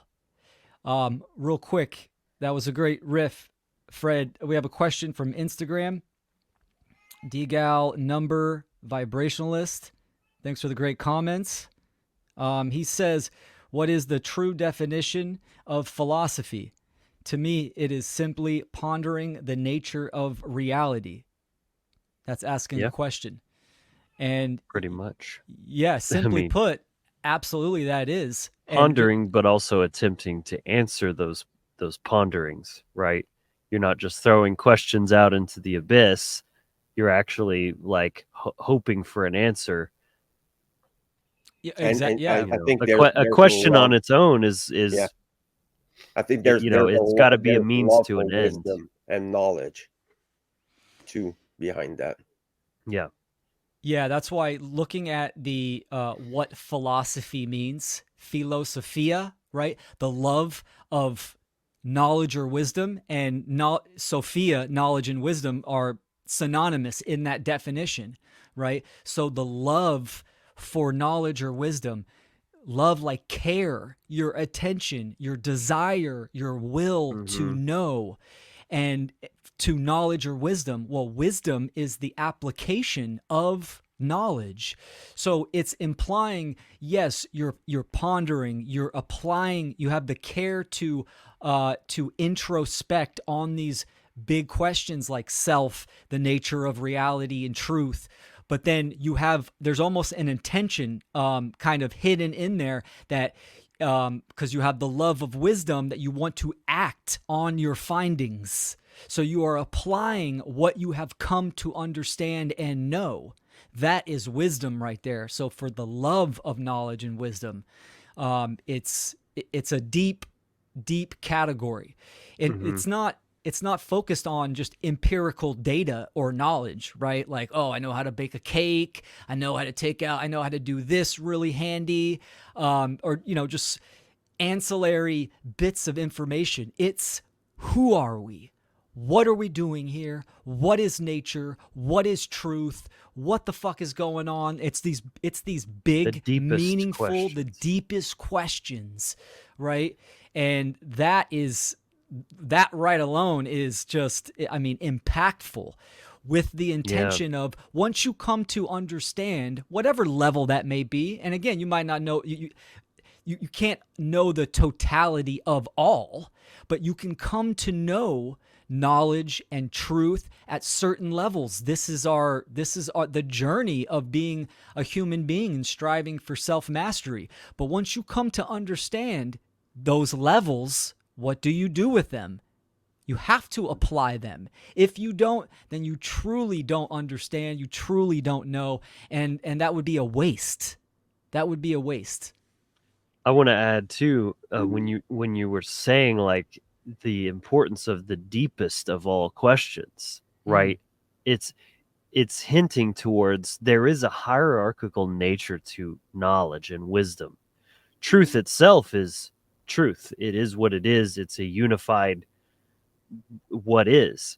But our understanding of that is there are layers to that. And so when we say things like that's deep, what do we mean by that? Is that it's getting at something beyond just the face value. It's something that is more prevalent to the bigger picture of those very things that you mentioned, Will. Who we are, why are we here, that sort of thing. And when you are uncovering those truths, they're more profound because they're more pervasive, they're more prolific in their implications of the wider, just, you know, the state of being and operating. I also just because we were talking earlier about healing, and I just think it's so important to stress why truth and healing have to go in hand. This is something I really hammer on a lot. It's because I don't hear a lot of people talking about this. It's often kind of one or the other. There's people that are very philosophical, and truth is everything and this and that, but they don't talk a lot about healing. Or the other way around, they're like these it's all about crystals and self-love and all this kind of stuff, but they don't sit there and talk about like these important philosophical truths. But the reason that these are inextricably linked is because not only do they feed each other, but so like actively, truth is healing. To come to you have to accept it, and then you will be healed and transformed by the integration of those truths. On the other hand, healing is what allows you to do that, because if you're not healing, then you will simply reject those truths when you hear them, because they clash against your coping mechanisms. And that's the other side of it. Is it's not That's the active part of where you're trying to unfuck things. But the way that works, how it got there in the first place, is because some type of trauma, which take your pick, we're hit with from every angle in this trauma-based mind control structure. Those experiences distort our reality or our perceptions of reality. They give us these poisoned worldviews that are a reaction to something negative that happened.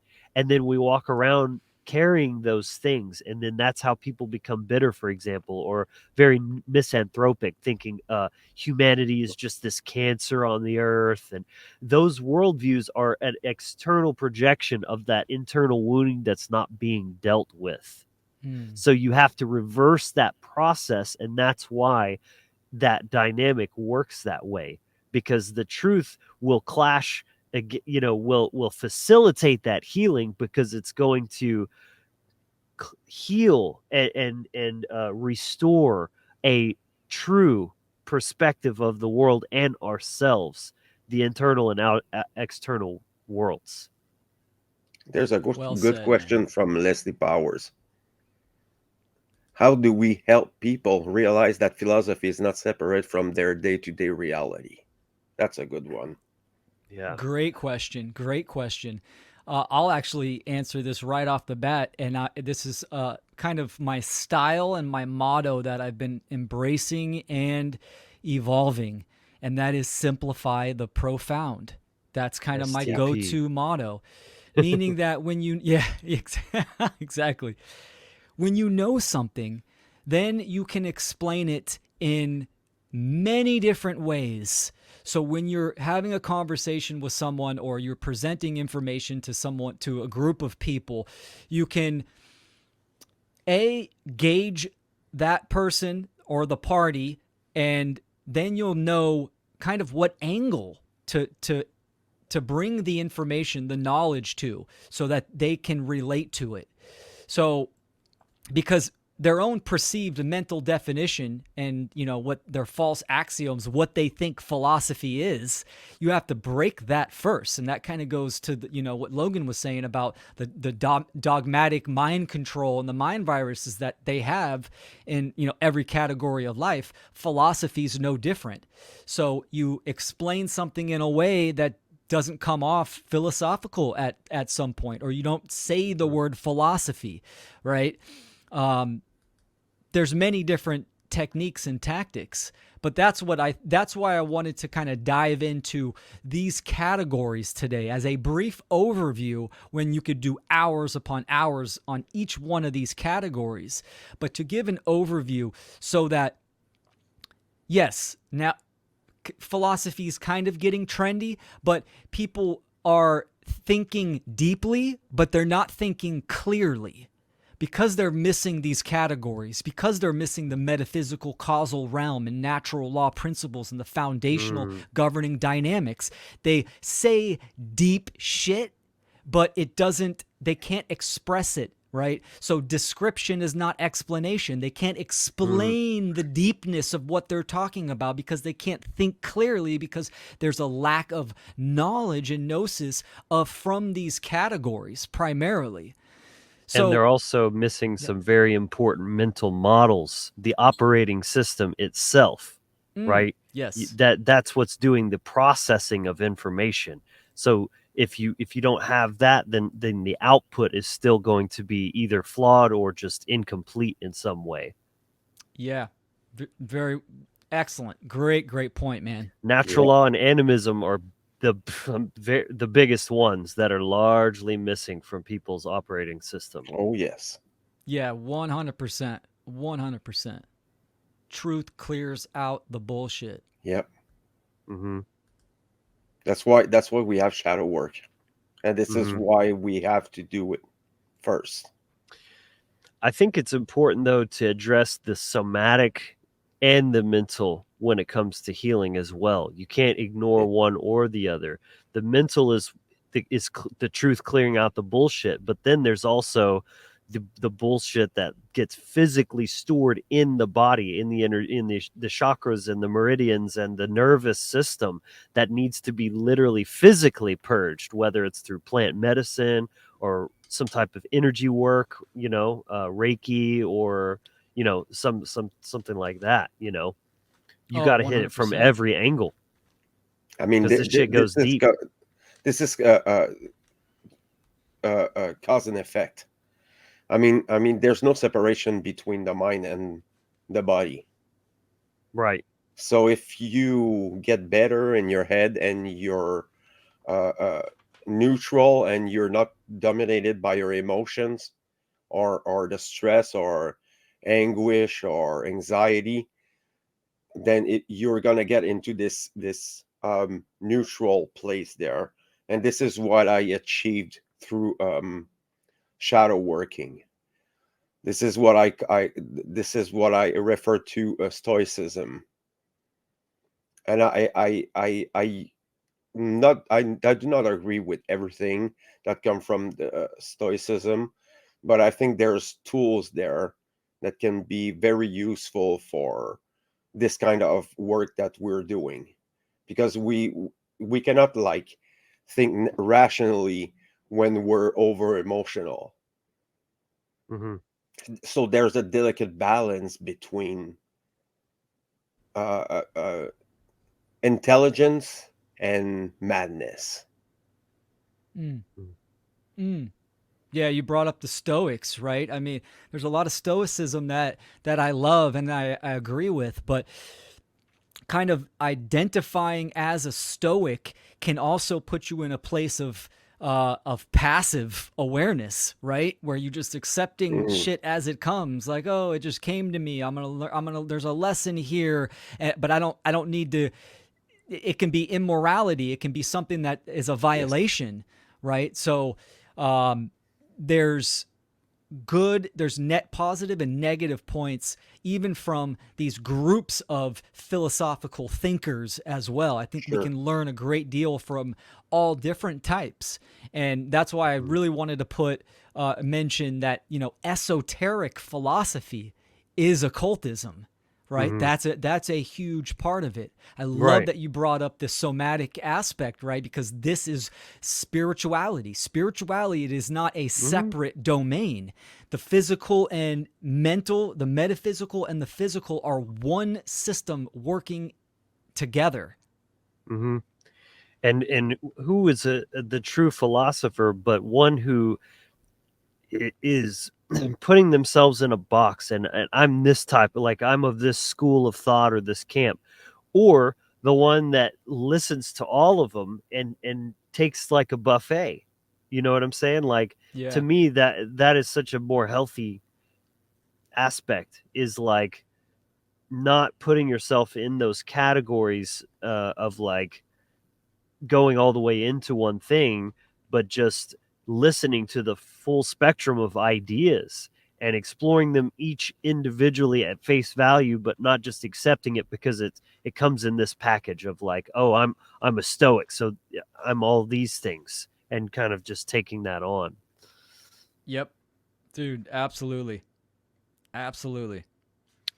Fred, I believe you're muted. This is a good point. I agree with you 100% on that. And this is already what I'm doing. I'm not Hmm. putting myself into categories or It's like the boxes. syncretist. It's the same kind of concept, Yeah, or and I omnism. think I think the objectivity is the word that come from stoicism, and not being not mixing emotional things, and when you talk about this very world that we're living in, and having this posed, calm, humble perception of these things, and we still at this point are swimming against the river. Mm-hmm. Mm-hmm. There's plenty of fish who are following the river, so we have to go and get through our own shit, and then help people get through their own shit. I So love this it's not an comment. easy task as Yeah. such. I love this comment from Leslie, because she's saying the body can be healed through through the mental processes, because, like I just said, we're talking about the nervous system. That is the system of nerves that goes all throughout your body. But what do they all lead back to? The brain. Mm-hmm. So it Yeah, is the connective tissue between the mental and physical realms of the being. that's an Exactly. awesome conversation, by the way. Thank you, Will, to make it this happen. Oh man, Mm-hmm. I, I I like love it. that very I'm glad much. you guys coming on to participate. I think Having a we got about 10 more minutes. So I'm having a giving philosophical conversation about philosophy, like, how's that for meta? yeah, right, exactly. Exactly. So if anybody in the chats, again, thank you all for tuning in and joining. If you guys have any questions, we'll go for about 10 to 15 more minutes. That's my letting my One Great Work Network producer know. Mm-hmm. 15-minute countdown. So I want to take the time and express my gratitude for all the people who are working their ass off to put this out.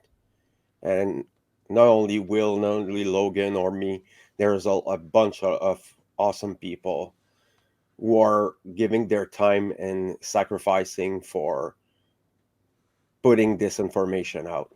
And I mean, there's many names that I can name, but essentially, I want to thank you, everyone. And I know there's newcomers. I stumble upon one of them, and I'm proud to see that there's newcomers in this movement and this network. It's very encouraging, and there's a beautiful response from a percentage of the people. It's not a lot, but I mean, we take everything. You know, it's so crucial, it's so important that we need to repeat that. Like I understand Mark Passio when he's getting pissed because he's tired of repeating, but essentially it's really that, you know. We people need to fucking take it in, understanding, comprehension, and that's the thing. I think this is the part where people get stuck, and they're pushing themselves too hard, you know. I want to be the greatest part of myself, but essentially you're limited by your perceptions and your understanding. So it's very important to be very uh, um wary of your own flaws, and being and you cannot get rid of them, you know. It's like your demons, you cannot get rid of your demons, but you can strike a deal with these demons. You can Mhm. deal with them, you can control and tame them, and use it as Integrate. tool. I'm gonna have to get Mhm. out of here. Awesome conversation. Much love to both of you, and keep up the awesome work. Excellent. Bye, Thanks, my everyone. Bye, brother. Logan. Logan Hart, thewizardfactory.com. Yeah, well said, Fred. Absolutely. Um, this is a great time because, especially with the last 3 years, I mean, great as an opportunity. Great. That's what I mean. There are people seeking for answers and for information. It's just about activating and getting your content, your message out there for the eyes and ears. And I'm seeing new people do this on a regular basis, which is fantastic. There's nothing better for the work that I'm doing when I see someone start to talk about natural law, objective morality, um, and the belief in human authority. These crucial topics, it's fantastic. It's motivating. It's inspiring. So thank you to everyone that is stepping up and Yeah. activating, and those that want to activate. These presentations are for you to try to inspire you to start. And there's not. This is what I meant by this is a great time, because this is a great time to start for sure. That opportunity is there. And the work you're doing, Fred, too, is fantastic, man. I appreciate you. And any closing comments? Yes, sure. um Thank you again, by the way, Will, to for this presentation, this awesome presentation. I'm gonna share it far and wild, and this is what people should do right now. The people who will listen in later, just share it, share this stuff, share. Go on the One on Earth is one great work network.com. Go discover them and go share this awesome stuff. You know, this kind of conversation, they're gold. So this is what we need. This is what we need to push. And for the I don't remember how much time I said it. Don't wait. Do it now. You have all the tools. It's free. They're massively free. There's freeware that you can use. There, the information is for free on the internet. You know, you're interested in astrology or tarot or psychology or philosophy, it's all free. There's no justification for not looking into it. You want to get better, don't wait for someone to give you the answer. Find it yourself. And then when you understood natural law and morality and philosophy, and afterward you can try to teach it. You know, if you can teach it, you know, if you understand, really understand something, you can teach it. It's like reading and writing, you know, and counting. It's the same thing. Mm, So don't wait, get involved right now, right fucking now. This is when we need it. It's now. absolutely, man. We have to break that inertia and just start that momentum. So Yep. well said. Great comments, Fred. I'm gonna let you go. Thanks for jumping on, man. I always appreciate it, and thank you for your work that you're doing. Everyone, go check out the Libercast on Facebook. Fantastic content and conversations that Fred's having. So I appreciate you, brother. Thank you, man. Thank you again. Thank you, people. See you soon. Have a good night. Bye. It's been a hell of a night, everyone. I appreciate you all for joining. I'm going to read a passage from the great philosopher Manly P. Hall to close us up for the night. And it starts like this. By philosophy, we can live wisely and die well. The philosopher is unconquerable. The imperishable intellect survives every destruction. The philosopher is in the vanguard of progress. Those who perfect themselves in wisdom are called the twice born. For by wisdom man is given a new birth. He departs from an old life with its uncertainties and limitations into a new illuminated existence. Pythagoras referred to the philosopher as the deathless soul. The world we live in today is ruled by fear, fear of life and fear of death. Wisdom alone can overcome fear. Love rules the sphere of the wise. Those who have learned to love life in its deepest and most mystical sense have escaped from bondage of fear and dwell in peace with all things. Manly Palmer Hall. Short little passage that I really liked. And, you know, Manly P. Hall being from that philosophical and that realm of occultism, highly recommend his work. People check that out. And even that passage, there's, you know, occulted coding within there, right? Twice born, like someone has to kind of understand what that means. Death, the soulless one. I mean, not the soulless one. What do you say exactly? The deathless soul. So it's fantastic analogies that he is using and allegories as well. And this is what the philosopher strives for. Strives to be wise. And when you are wise, that means you are in harmony with nature. You are aligning your perception to the truth, to morality and right action. And that's my inspiration for myself to aspire towards, and to inspire you all to take moral right action. So I appreciate you all for joining in this presentation.